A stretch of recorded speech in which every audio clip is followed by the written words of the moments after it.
नमस्ते। आपका अरविंद गणेश दामले चैनल में स्वागत है। मैं अरविंद दामले आपके सामने प्रस्तुत कर रहा हूँ मेरी ही कुछ रचनाएं। ये है इन रचनाओं का 827वां भाग। आपको ये रचनाएं पसंद आएँ तो मेरे अरविंद गणेश दामले चैनल को सब्सक्राइब करें, लाइक करें, शेयर करें और बेल आइकॉन दबाना ना भूलें। तो मेरी पहली वाली रचना है, एकाने पेपरमध्ये जाहिरात दिली, महिला सेक्रेटरी पाहिजे, तिने कष्टाळू असायला पाहिजे, वेळेवर कामाला यायला पाहिजे, कामात शिस्त पाहिजे, जबाबदारी स्वीकारायची तयारी पाहिजे आणि दिसायला सुरेख पाहिजे। दुसरी रचना आहे, एक कुटुंब, नवरा बायको व मागच्या सीटवर 2 मुलं असे मोटारीने बाहेरगावी गेले। नवरा बायको दोघेही इंजिनियर। ते मुलांना विचारतात, तुम्हाला माहिती आहे का की आपण कुठे जातोय? मुलं म्हणाली, नाही, आम्हाला माहीत नाही। पण आधुनिक तंत्रज्ञान असं आहे की आम्हाला माहीत असायची काही गरजही नाही। कारमध्ये मागच्या सीटवर बसलो की विचार करायचीही गरज नाही। कार जाईल तिथे आपण आपोआप जातो। तीसरी जो रचना है वो है हिंदी में निसर्गदत्त महाराज और उनके शिष्यों के संवाद का। ये है अगला 224वां सवाल। ये सब हो गया, फिर भी हम तो यहाँ ही रहेंगे। ब्रह्मांड भी होगा तो फिर क्या हम शरीर आदि से मुक्त हो सकेंगे? इसका उत्तर है, आप तो अब भी स्वतंत्र ही हो। जिसे आप कर्म कहते हो और जिसे दोषी ठहराते हो वो आपकी ही हार जाने की इच्छा होती है। आपको जीते रहने की इच्छा जितनी अधिक प्रबल होती है उतना ही आपको मृत्यु का डर अधिक सताता रहता है। आप उसी को कर्म का नाम दे देते हो। इसका अगला 225वां सवाल है, तो लोग अपनी ही इच्छाओं से क्यों और कैसे मरते हैं? इसका उत्तर है, अगर हम मरने से जीने की तकलीफ ज़्यादा लगे तो आदमी मरना पसंद कर लेता है। जीने की इच्छा और मरने की इच्छा का उद्गम तो एक ही है। मरने की इच्छा जीने की इच्छा से अधिक गहरी होती है। जीता रहना ये अस्तित्व की सबसे ऊंची बात नहीं है। अस्तित्व के दोनों ओर यानी जीने में और मरने में बहुत कल्पना और विचार होते हैं। अस्तित्व के पूरे सत्य की भी एक दशा होती है। हमें समय, जगह और अंतर के भ्रम में होते हैं। कभी शरीर और बुद्धि एक रूप हो जाते हैं। जब मृत्यु की इच्छा मृत्यु तक पहुंच जाती है तो मृत्यु जीवन का एक भाग बन जाता है। तब मृत्यु का डर भी चला जाता है। 226वां सवाल है, जब मैं आपकी ओर देखता हूँ तो आप एक सर्वसाधारण गरीब आदमी की तरह नज़र आते हैं जिसकी मर्यादित आमदनी है और इसलिए आप भी और अनेक लोगों की तरह पीड़ित हैं ऐसा लगता है। इसका उत्तर है, आमदनी कम हो या बहुत हो उससे क्या फ़र्क पड़ता है। जो मैं हूँ वो ही हूँ। मैं और क्या हो सकता हूँ। मैं ना अमीर हूँ और ना ही गरीब हूँ। मैं तो केवल मैं हूँ।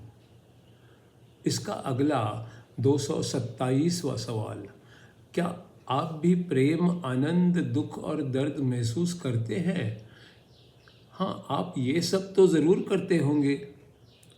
इसका उत्तर है, हाँ, मुझे भी वो सब महसूस होता होगा, पर मैं ये भी जानता हूँ कि मैं जो महसूस होता हूँ वो मैं नहीं हूँ और जो महसूस होना भी नहीं हूँ मैं उनमें से कुछ भी नहीं हूँ। प्रश्न क्रमांक 228, आप कहते हो कि सत्य की सतह पर हमेशा रहो, तो फिर हमें जो महसूस होता है उससे आपको कुछ अलग क्यों महसूस होता है?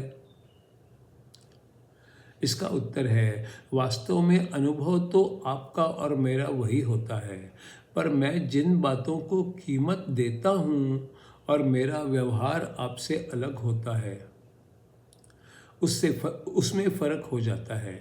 आप दुनिया को देखते हो वैसे ही मैं भी देखता हूँ, पर मेरा नज़रिया अलग होता है।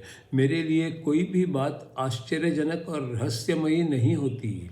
हर व्यक्ति को दुनिया को अपनी नज़र से ही देखना होता है। आप जो दुनिया देखते हो उस पर विश्वास करते हो और उसका अनुभव भी करते हो। मुझे लगता है कि दुनिया से कुछ अलग नहीं हूँ मैं ही दुनिया हूँ। अतः मुझे दुनिया से कुछ पाने की इच्छा ही नहीं है। कुछ पाना और कुछ खोने का सवाल ही नहीं आता। इसलिए खुशी भी नहीं है और खोने का दुख भी नहीं है और डर भी नहीं है। इसका अगला सवाल है 229वां। आप दुनिया को रास्ता दिखाने वाला प्रकाश हो। लेकिन सब लोग तो वैसे नहीं होते।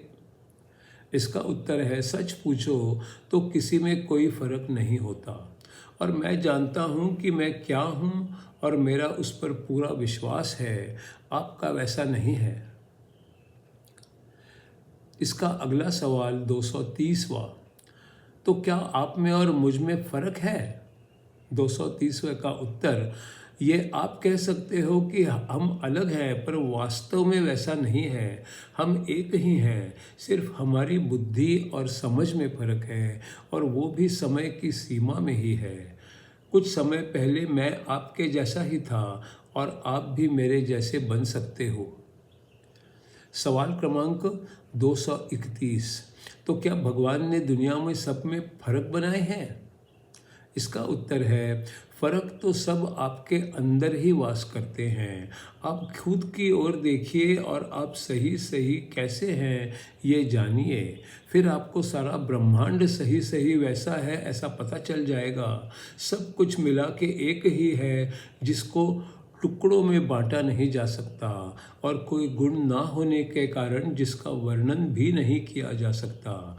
फिर आपको पता चलेगा कि आप जो दुनिया देख रहे हैं वो सारा आपकी ही कल्पना का खेल है। वो काल्पनिक दुनिया आप देखते हैं, आकर्षित हो जाते हैं और उसी के बारे में सवाल भी पूछते रहते हैं। इसका अगला 232वां सवाल। एक तिब्बत के योगी ने कहा था कि भगवान ने ये दुनिया ज़रूर किसी कारण से बनाई है और इसके लिए ज़रूर है कि कोई योजना का होना निश्चित है। भगवान ने सब कुछ विचार पूर्वक ही तो किया होगा।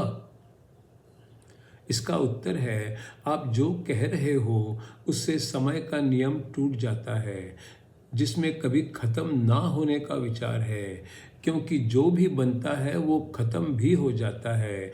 फिर ब्रह्मांड भी बनते हैं और ओझल हो जाते हैं, अवतार भी होते हैं और वे भी सारे शेष हो जाते हैं। ये सब बार बार होता रहता है। जब हम अपनी सोच में इसके भी परली ओर जाते हैं तो लगता है कि अनेक भगवान आए और गए, अनेक ब्रह्मांड आए और गए। ये सब भूतकाल में हुआ, आज भी हो रहा है और भविष्य में भी होता रहेगा। मैं इन सब के बारे में कुछ भी नहीं कहता। मैं सिर्फ सारे के सारे ब्रह्मांडों की ऐसी शुरुआत के बारे में बोलता हूँ जिसकी कोई शुरुआत ही नहीं है। इसका अगला सवाल है 233वां। क्या आप ये सब जानते हो और क्या ये सब आपको याद भी है?